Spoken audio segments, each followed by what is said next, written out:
Hi, I'm Alan R. Welcome to MotorMatters, the channel where you're going to see the latest, the greatest, the best and the newest on the South African market. And if you haven't subscribed yet, you just need to hit that little subscribe button to make sure you never miss anything that we put out.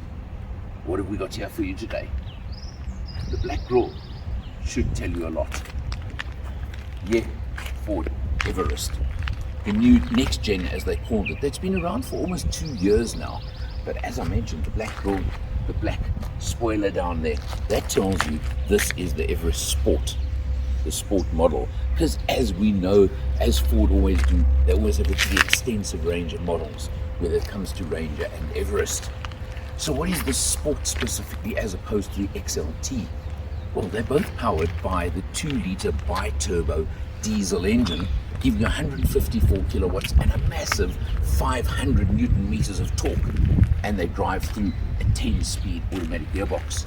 But what the Sport gives you is that slightly more rugged, slightly more off-road look and feel to the vehicle. So for example, you've got the black alloys over there and the slightly smaller 18-inch wheels.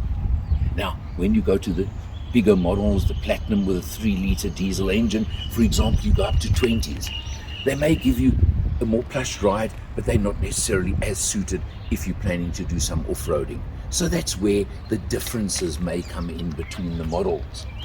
Interestingly, I find this very unusual because virtually every other vehicle of this type has black fender flares over there. This has the white, just the body color, and it's quite nice for a change. I must say I do like it.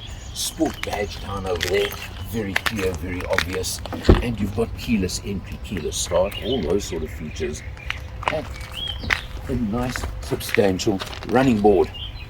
Yep, but it's not big, so I don't think it'll affect off-road performance or anything of that sort, but it's there, it's good.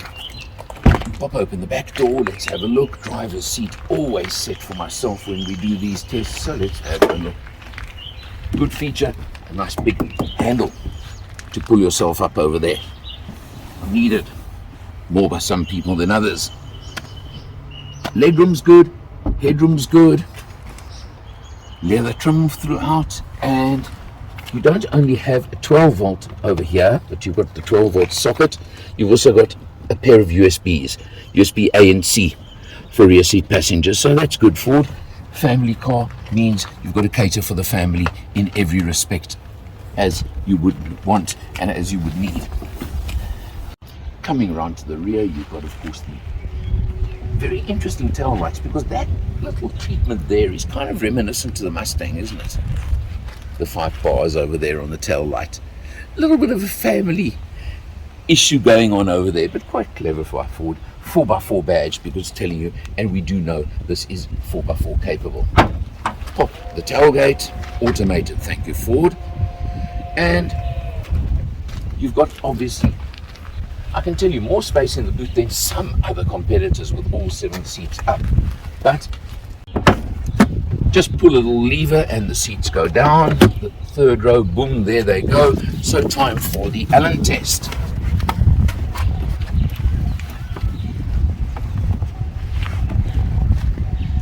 I'm going to give this an official 2.5 Allen rating. Definitely so. It's pretty big as a 5-seater. As a 7-seater, we're not even discussing the subject.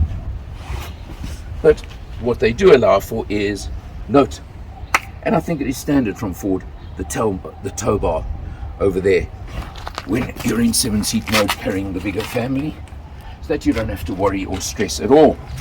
And close that. There you go. All right, so let's check it on the road. Let's check it inside. On the road in Everest, well, you know, the thing about the next gen Ranger and Everest has got to be the rear suspension and the ride quality. It is still standout. It is still #1 in the market. Some are coming very close now, but they're still playing catch up. And it is that always astounds me, always amazes me every time I get one of these vehicles on test, and it hasn't failed me yet. The next feature is the fact that the 10-speed automatic gearbox. I've got to mention that too, because again, the smoothness, the ease, the comfort, and I still do not understand the electronics, but the ability that it has to shift down multiple gears in one shift, so it never gives you the impression of hunting in gears. Well, I've never found that anyway. Some people disagree with me, but this is my opinion in this video, so we'll go with what I say. And I just think this box is unbelievable.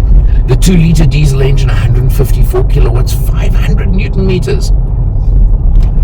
Unless you're towing something big and heavy, I just don't see that you ever need much more than that. I know you've got the 3-liter, which, yes, is that little bit smoother. Not that you can get much smoother. I'm talking about the engine in itself, and gives you 184 kilowatts and 600 newton.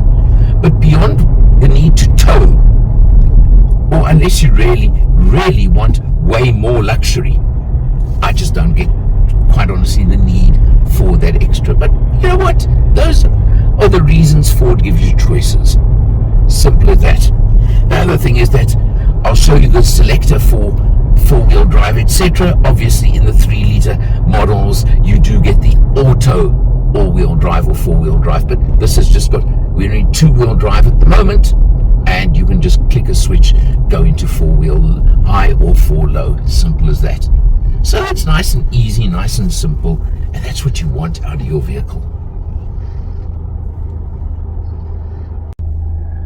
Jumping in behind the wheel, you've got the very, very standard Ford instrumentation. Nothing amazing to show you, but what I do want to tell you is I reset the trip meter during the test. So since I reset it, 212 kilometers, 9.4 liters per 100. Now that's the kind of figure I think you can expect from this motor, and I think you can do, especially if you do a bit of open road cruising along the way. But it's a fair number for this car, for this engine. You've got your multifunction steering wheel with absolutely everything you want, cruise control, etc., etc., etc. They're all there, all as you expect. So it's all pretty standard, I'm going to say, because you've seen this vehicle on our channel enough times before. Of course, we start with the touchscreen, the infotainment screen. Ford's tablet screen, 15-inch, I think it is, something crazy like that. It's on Android Auto right now. It gives you every possible function you can ever want. You know exactly how it works. I don't have to show you. It allows for towing. It allows for absolutely everything you can want. Look at that. I mean, it gives it to you. It gives you everything. I'm not going to spend too much time, but your cameras as well. Look at that. You've got your cameras, you've got your reverse camera, and there you can see the tow hitch very clearly to help you just link up a tow hitch and a trailer that easily. Works superbly. End of discussion. Come down below. Thank you, Ford. Proper knobs and buttons for your aircon ventilation system. That's what scores points in my book. Below here, you've got an inductive charging pad, you've got space for a second phone, all these sort of things. And here, it's a standard gear lever, yes, for your 10-speed auto box. On the right-hand side over here, I'm not going to show you on the camera, but there is a little button there for up or down. So it's not moving the lever, you just move the button on the side. You just click it up or down, plus or minus. Simple, easy. Electronic parking brake. I've mentioned, very simple, your drive modes, 2 high, 4 low, click, click, click, there you go. You can go from 2 high to 4 high on the fly up to, I think it's about 60 or 80 k's an hour. Easy. And there's your terrain.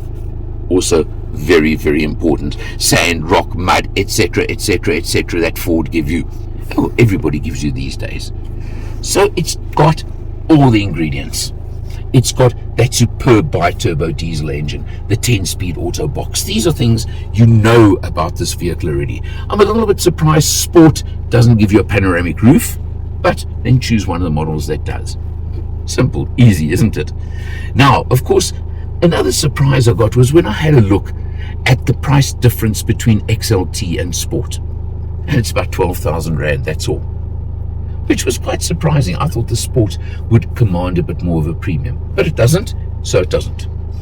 What will this one cost you? 999,500, 1 million Rand.